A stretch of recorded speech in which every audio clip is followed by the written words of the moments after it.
All right. How we all doing? Happy Monday. Monday, right? Yeah, it's Monday. Happy Monday.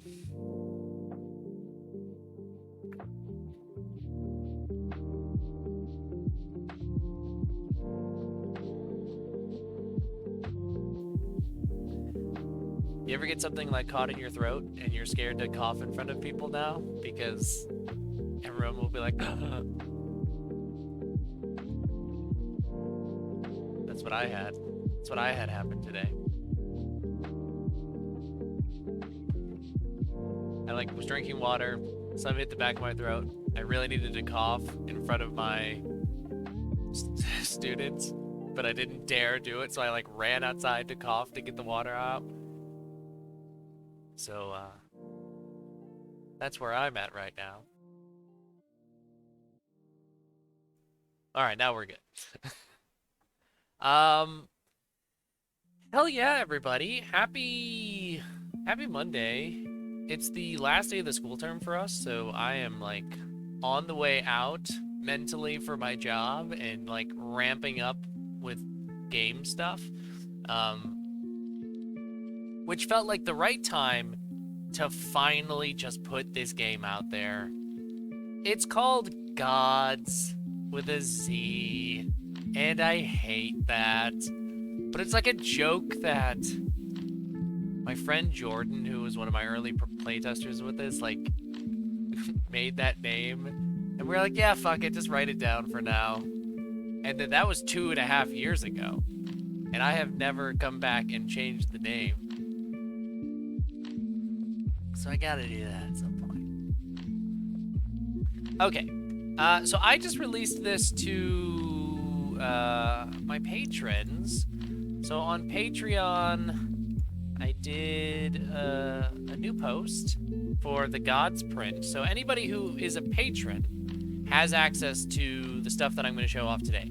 It's not available to the wider public yet, for a couple of reasons, which I'll talk about in a second. But on Patreon, I posted, here's my really basic promo banner. It gives you a sense of what the print and play files are like, what these cards look like, and I've got the decks printed here, so I'll show them off in a second. And I'm really excited about it. And if I do go to PAX this weekend, which is now a little bit of a coin toss, I'll try and play it with some folks. So like I said, this is available to patrons right now. If folks want to support me on Patreon, you get this and everything else that I've released since I started the Patreon at any price point. You could pay $1 and get this if you wanted. You can pay more, you can get the same thing, and I appreciate it, but also $1 is totally fine. I'm really excited about this. This game I started developing, like I said, 2.5 years ago. It might be less than that. Something like 2 years ago. It's interesting. Jeremy Gage mentioned the game Dungeon Mayhem on stream yesterday when I was doing coffee break. And Dungeon Mayhem is exactly the game that inspired Godz. So we'll talk about inspiration of Godz, what the point of it and all of that is. But I do want to note, like I said, this is out to patrons right now. I will eventually release this to the wider public in a print and play version. Eventually, I'd like to get an actual printed in a box version of the game. That's a little ways away, obviously. But I'd like to get the early access version to other people at some point. Patrons always get my stuff first. But then on top of that, I want to collect a little bit more playtesting data before I do a wider release. Just because I don't want to release something that's wildly broken, which you kind of have to think about with a card game as opposed to a role-playing game. And I need a name. I need a fucking name that's not Godz, because I'm not putting this up on itch as Godz early access. So when I come up with a better name, and we get a little bit more playtesting data outside of my circle, I'll put it out there. It'll be more expensive than backing, to get access to it on itch or whatever. It'll be more expensive than just getting it on Patreon, so. Dogs. Ah, there we go. Dice Ghost has solved it. We'll just call it Dogs. I was trying to do things like with the names of the gods that come with it, like death, trickery, war, and nature. So of course they're all consonants, so can't make a good acronym out of that. But I think if I explain the premise of the game, we might be able to come up with a name. So, like I said, Godz is a game that I started developing 2 years ago after playing games like Dungeon Mayhem. And it's so cool that Jeremy's been talking about this like at the same time that I release this, because I have a person that I can point to and be like, look, Jeremy's thinking the same thing.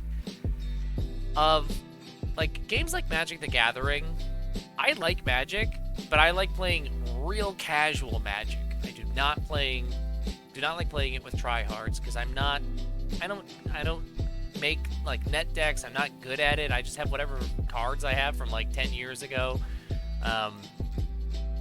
So like I like card battling games. That's why I like Keyforge, because it's just like pre-made decks. You just like, you crack it open and you just play with whatever you got and you figure it out.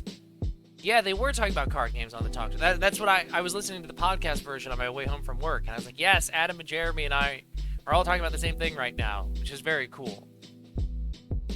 So I like these card games. I enjoy playing them, but I need speed. I'm at that point now where I don't like playing long ass games. And Magic can be long, Keyforge can be long too. And then we played Dungeon Mayhem at my friend's house. This is pre-pandemic, and it was so much fun. You just had your little pre-built deck of a class. It's a Wizards of the Coast game, so it's a D&D product, but like, you're just a wizard, and you're just throwing down like a couple of different card types, and you're just being a wizard, trying to kill everybody else. And the fighter's just being a fighter trying to kill everybody else. And it was so fun and so simple, and we were like, let's play another round, let's play another round, let's play another round, let's play another round. And I wanted to do that. I wanted to make a game that captured that essence of, let's just play another round, let's play another round. And so I made Godz, which, once you learn how to play the game, rounds, at least according to the playtesting data I have, take 10 to 15 minutes to get through, and then you're into the next one, which I love. They could be even less. We've had games that go like 3 minutes and somebody has won. So, all right, so that's the preamble. So what is this game? Godz is a card battling game in the vein of Magic the Gathering, Keyforge, and things like that, for 2 to 4 players. So it doesn't have to be a dueling game. It could be with 3 players or 4 players. It's 4 right now because that's the number of decks that I've made. Every person for themselves. There's no like 2-headed giant variant or anything like that. It's just all of the gods are trying to become the top god. And so that's the point of the game, is that you are trying to become the number 1 god in some random generic pantheon of deities. So each player chooses one of the gods that they want to be. The game starts with 4 gods. It has war, trickery, death, and nature. And I'll talk a little bit about what each of those are like, what the playstyles are like.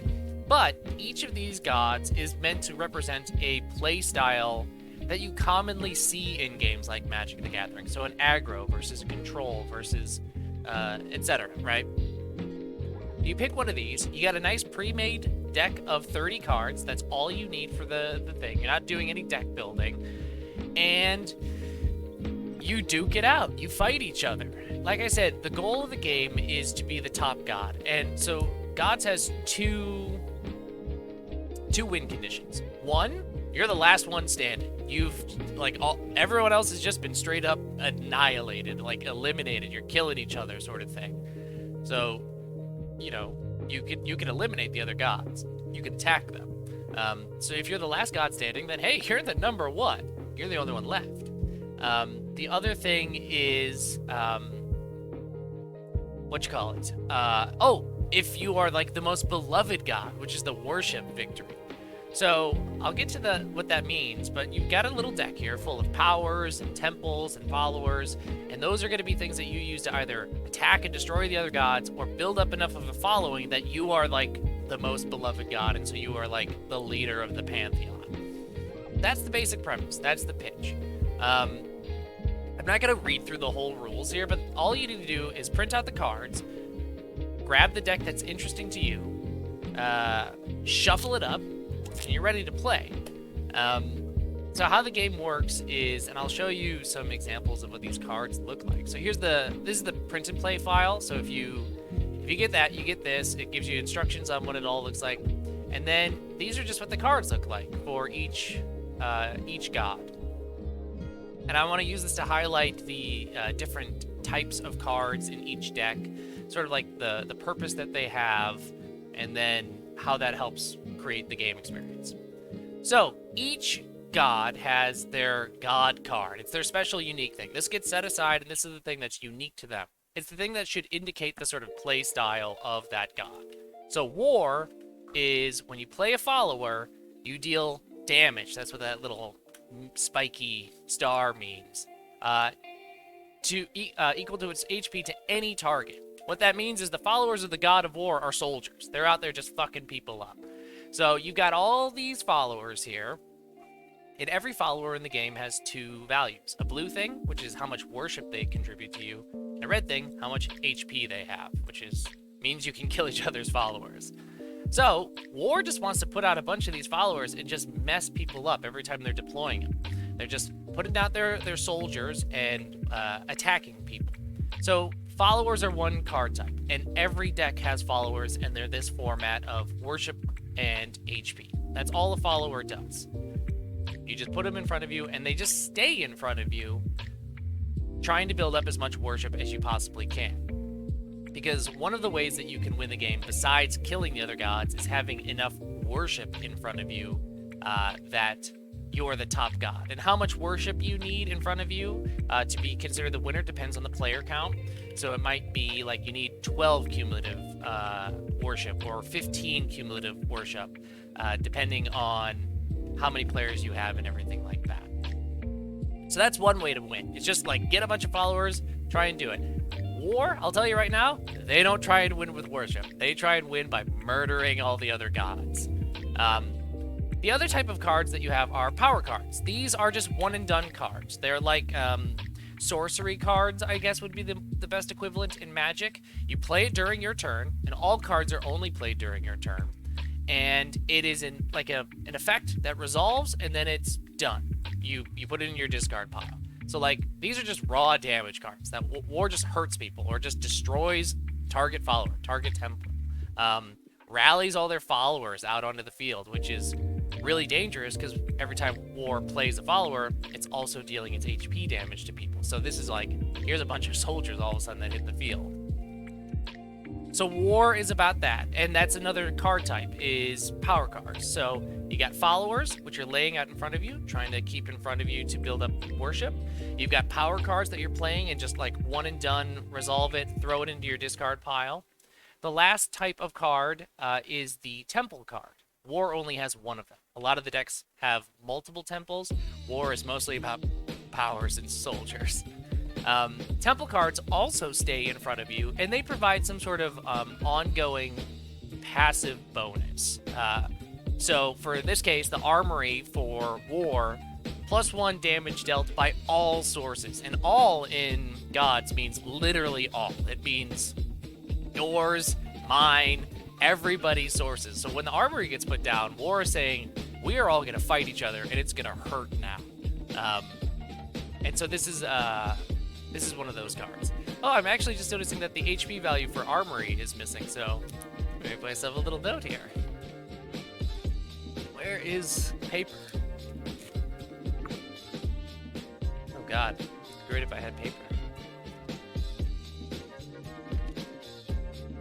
This is a fun song. Let's just come on.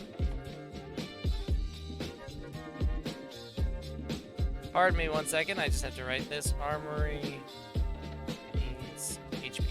Alright, I'll update that file after the stream. So that's how War plays, and that's also just a good rundown of the card types. So you really only have 3 types of cards. Followers, you lay them in front of you, hoping that you can build up enough worship, but they have HP, which means followers can be attacked and killed. Temples, also laid down in front of you. They should have HP, this one doesn't. They give you passive bonuses. They could also be attacked and destroyed. And then power cards, which are just one and done things. They just do a thing and then they are moved away. The one other thing that's not represented here, but is represented in the rules, is that the gods themselves have HP, meaning you can kill each other by just straight up attacking one another. So war, when it's deploying soldiers, isn't necessarily trying to kill other followers. They might be just trying to kill the other gods. And that's one of the ways you can win with any god, but that's how war likes to do it. All right, so here's our death. Death is the next god to talk about. Again, here's a bunch of followers. They should look very similar to the followers we saw before.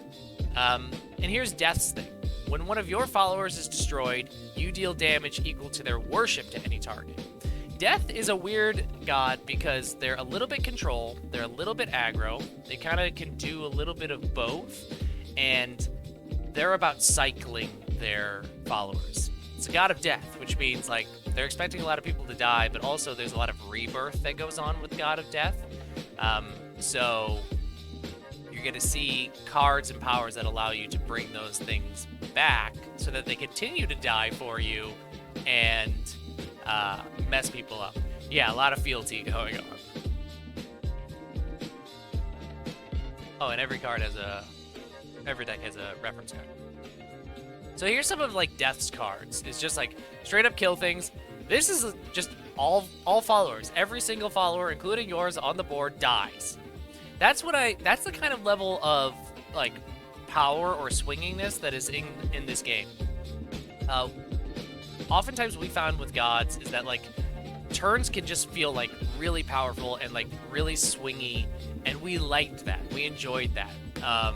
We liked the chaos of it, like the unpredictability. We wanted you to feel like gods. So like when these cards are getting designed, if it was just like little pips and like doing little bits of damage to people, you didn't feel like the god of death. If you were just kind of like slowly like stabbing people with little knives. No, you just kill everybody. You're the god of death. So the god of death has a lot of these cool, like very powerful, very swingy sorts of things. Yeah, just straight up wipe the board. The board is gone. It's clear. You know, a swap. Kill one of your followers and then destroy another follower. But that's good for you, not only because they're losing a follower, but death, when your followers are destroyed, you get to deal their worship to somebody. So you're kind of double dipping. I'm going to kill this guy here because he's going to deal 3 damage however I want, and I'm going to just have your other follower over there get destroyed. All right, so death doesn't care who dies. Death is fine with its own followers dying because that could be a really powerful thing for them. You know, a lot of sacrificing, right? Like a lot of sacrificing your own people, just straight up 5 damage to somebody. Destroy all followers with 1 HP. So like, you know, as followers start to get whittled down, you can just be like, take them all out. And then, as you can see, Death has a few more temples than other places. They had one up here. This temple has a worship value equal to the number of followers in your discard pile. That means Death wants their followers to be dead. If they get the necropolis out there and they've got 10 dead followers, that's 10 worship. You've almost won the game just with that. That feels pretty good. You've also got things that just generally make everybody feel horrible, or when your followers are destroyed, you benefit, or when anybody's destroyed, you're benefiting. So, war is aggro. Death is like, I'll burn myself because it means it'll work out for me. But there's a lot more elements of control with how death works because of these more like sweeping sorts of things as opposed to war, which is just targeted damage at a particular thing. Death is a little bit more sweeping in its feel. I'm going to come back to Trickery because Trickery is the strangest one, but it's probably my favorite deck. Here's our nature cards. Nature is whenever you play a follower, you or one of your followers regains 1 HP. Nature is the complete opposite of war in terms of play style. This is the slow play control deck. Nature almost universally, actually absolutely universally, every single time Nature has won this game, it's with a worship victory. They've got, number one, a lot of like beefier followers compared to some of the other decks. And in general, they don't deal a lot of damage. It's the long play. So the other gods are going to be attacking you. Your followers are going to get hurt. You're going to get hurt. And you're just going to keep putting followers back out there and healing yourself until eventually you can just surge and have a huge worship play and just win the game through that. So it's sort of like the slow inevitability of nature, right? That it will just continue to grow. It will just continue to come at you, and then eventually it's taken over.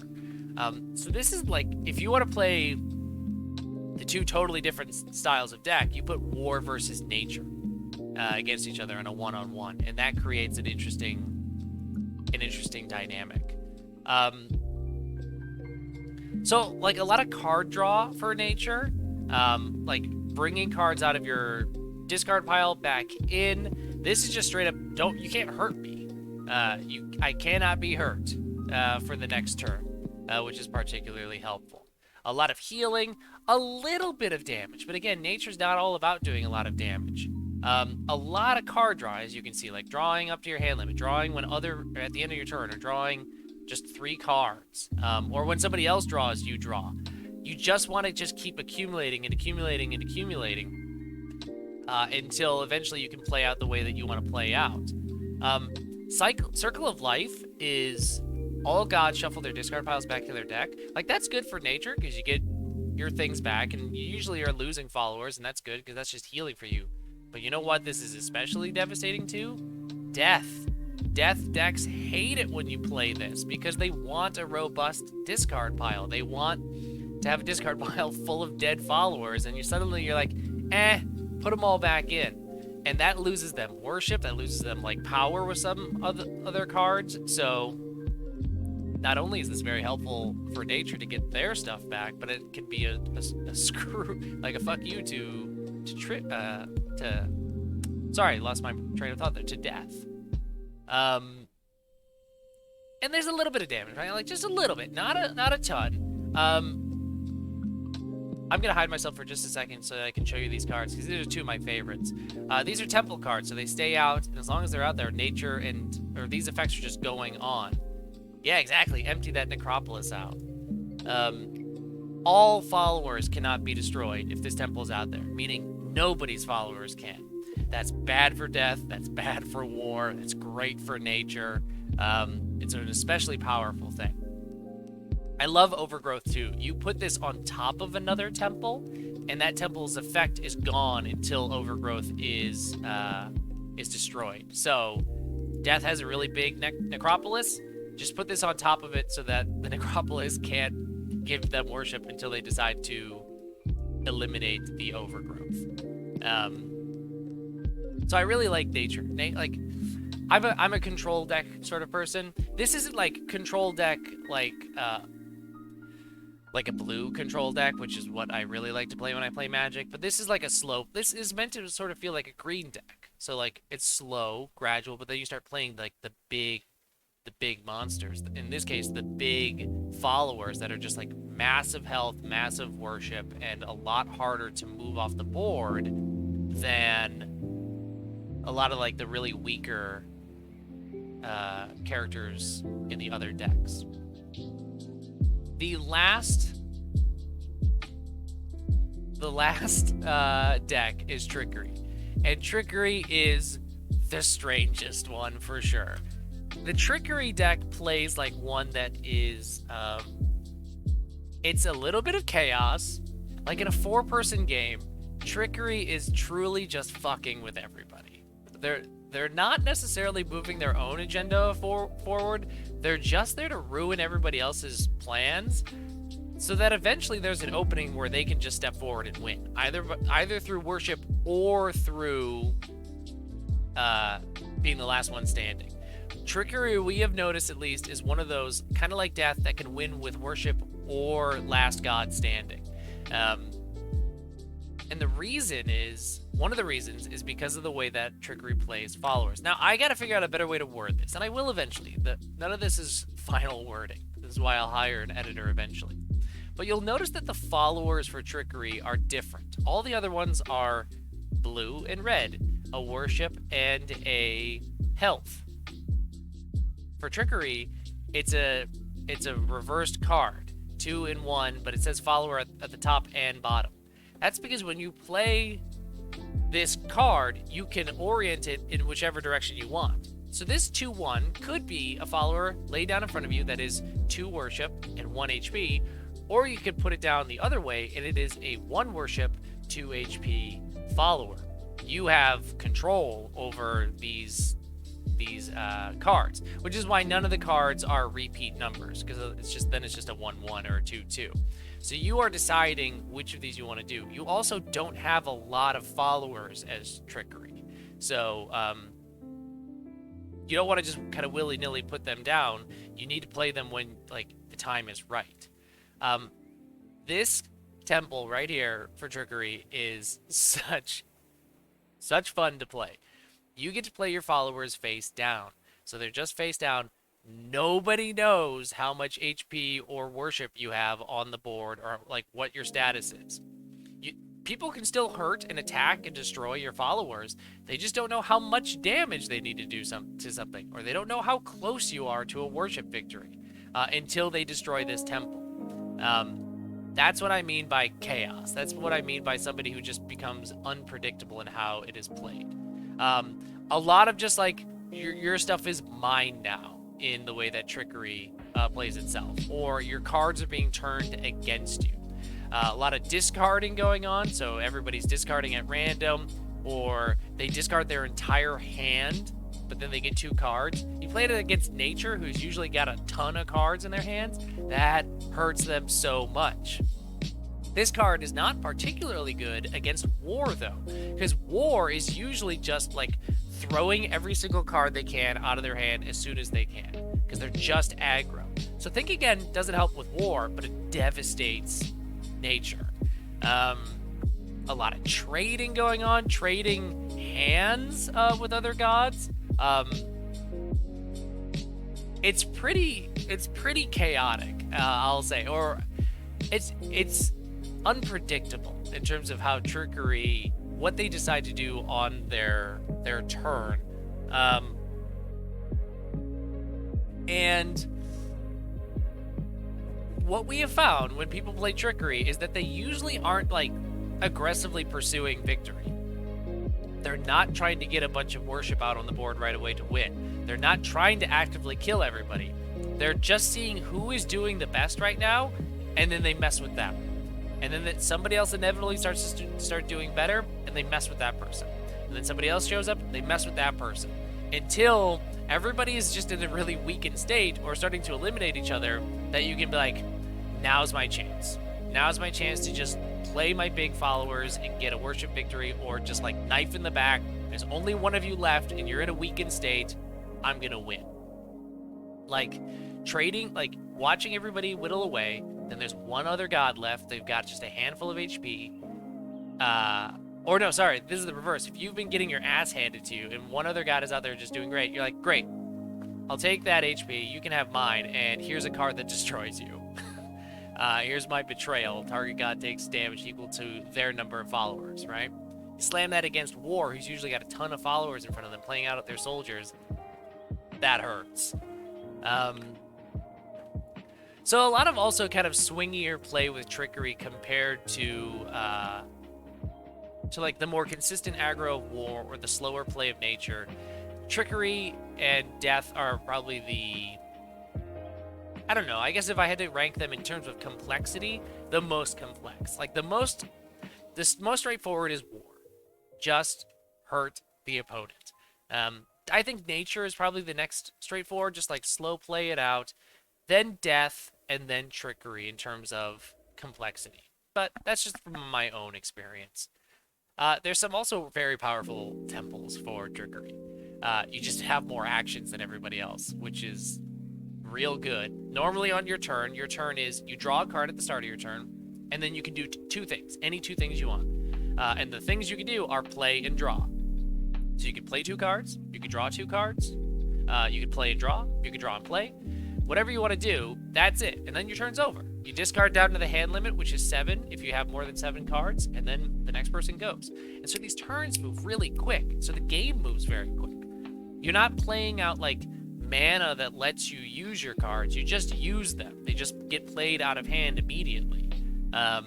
Glamour is really good. You can't hurt my cards as long as I've got this. They cannot be hurt for damage. They can still be destroyed. Cards that are just like straight up destroy, that works. Extinction still kills all of your followers, but anything that has this like star that does damage doesn't mess with you. Effigy's really powerful too. You put this out there, you can't die. They have to kill this thing first before they kill you.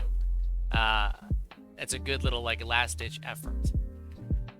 So that's Godz in a nutshell. That's sort of a rundown of what the game is like. The four classes that I have so far. For patrons, this file, which I'm gonna update right after this, is up on. There's a post on Patreon that links to the Google Drive that has this stuff.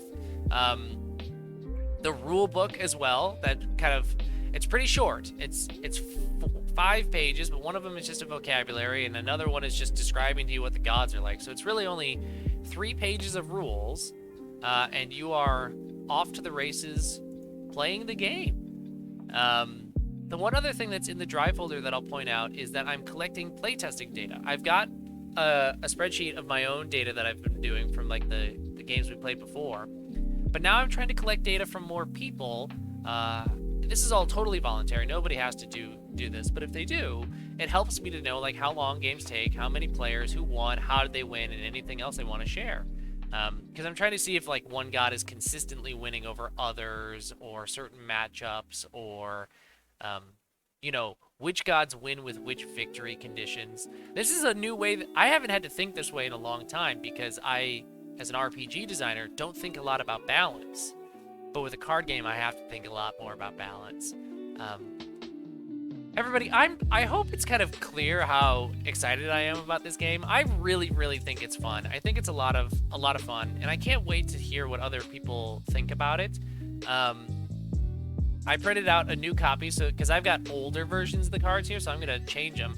But my recommendation is, if you do it, if you can't print it out on like cardstock, just get some nice like card sleeves that are like a little thicker, and that works just fine. Or like slot a Magic the Gathering card in there behind it, because there's no card backs to these, so that works as well.